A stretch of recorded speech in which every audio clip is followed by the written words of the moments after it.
প্রত্যেক গল্পের একটা শুরু আছে আর একটা শেষ, কিন্তু কিছু গল্প এমন হয় যার শেষ আগের থেকেই লেখা থাকে। আমি তোমাকে এমনই একটা গল্প বলতে চলেছি, কুসমা গ্রামের গল্প।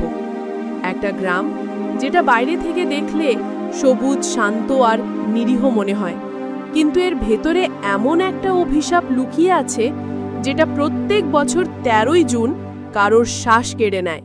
তাহলে তৈরি আছো? কুসমা। হ্যাঁ, কুসমা উত্তর ভারতের কোনো এক কোণে বসে থাকা একটা ছোট্ট গ্রাম। তুমি যদি সেখানে যাও তাহলে প্রথম নজরে সবকিছু স্বাভাবিক মনে হবে। মাটির বাড়ি, যার দেওয়ালে বৃষ্টির দাগ এখনও রয়ে গেছে। খেতে কাজ করা কৃষক, যাদের মুখে পরিশ্রমের রেখা স্পষ্ট দেখা যায়।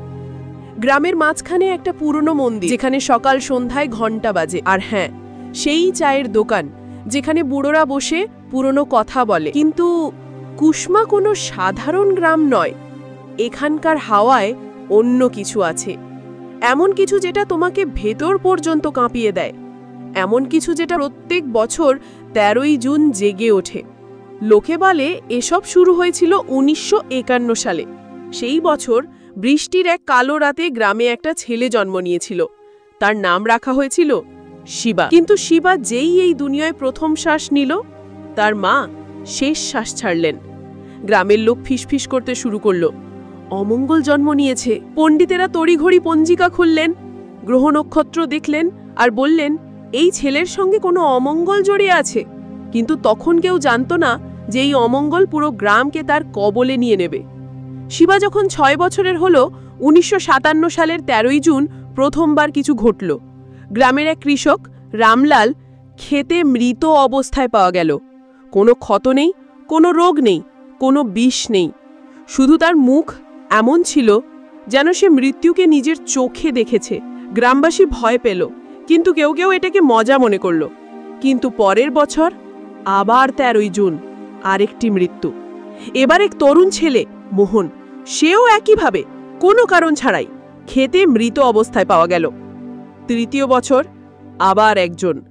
তারপর চতুর্থ বছর, পঞ্চম বছর, প্রতিবার 13ই জুন।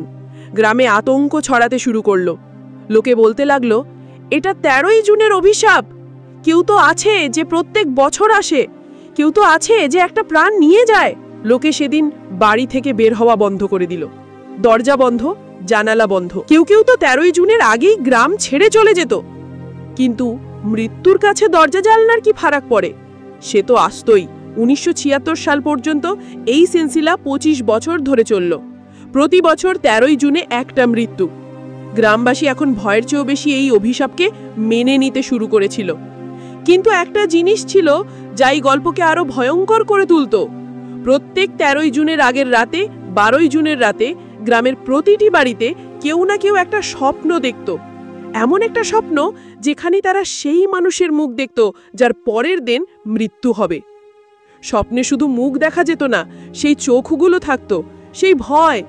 আর সবচেয়ে অদ্ভুত ব্যাপার, যার মৃত্যু হবে সেও জানত। 1976 সালে গঙ্গারাম গ্রামের এক বৃদ্ধ, সে 12ই জুনের রাতে তার ছেলেকে বলল, বেটা, কাল 13 তারিখ, আমার চিতার কাঠ তৈরি করে রাখ। ছেলে হেসে বলল, বাবুজি, এসব কুসংস্কার। কিন্তু পরের সকালে গঙ্গারামের লাশ একটা গাছ থেকে ঝুলতে দেখা গেল। পুলিশ আসলো, তদন্ত হলো, কিন্তু কিচ্ছু পাওয়া গেল না।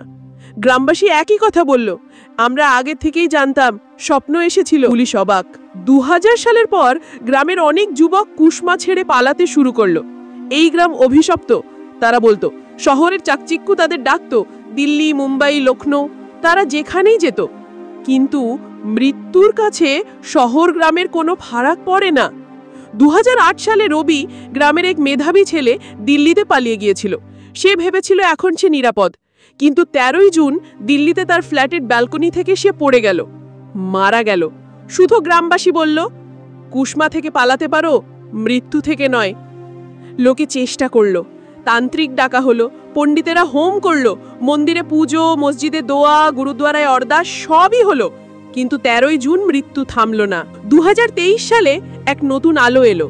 রিয়া মাথুর, এক তরুণী সাংবাদিক, তীক্ষ্ণ, নির্ভীক আর সত্যের গভীরে যাওয়ার জেদ।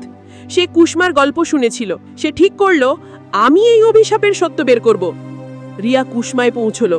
সে গ্রামের প্রতিটি বাড়িতে ক্যামেরা বসালো, মাইক্রোফোন, মোশন সেন্সর, সবকিছু। সে প্রতিটি মুহূর্ত রেকর্ড করতে চাইল। সে গ্রামবাসীর সঙ্গে কথা বলল। সবাই ভয় ছিল। 12 জুনের রাতে এক বুড়ি আম্মাজি রিয়াকে বলল, বিটিয়া, আজ তোর স্বপ্ন আসবে, মনে রাখিস, যার মুখ দেখা যাবে সেই পরের জন। রিয়া হাসলো।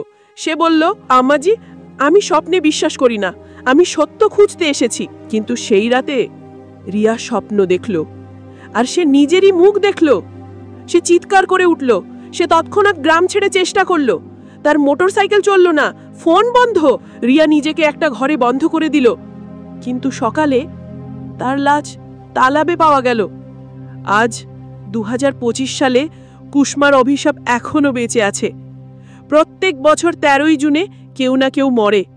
কেউ জানে না কেন, কেউ জানে না কিভাবে। শুধু একটা স্বপ্ন আসে, আর পরের সকালে আরেকটা লাশ।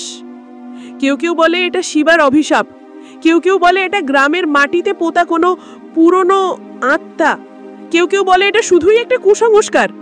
কিন্তু যাই হোক, কুসমায় 13 জুনে কেউ বাঁচে না। তাহলে আমার বন্ধু, এই ছিল কুসমার গল্প।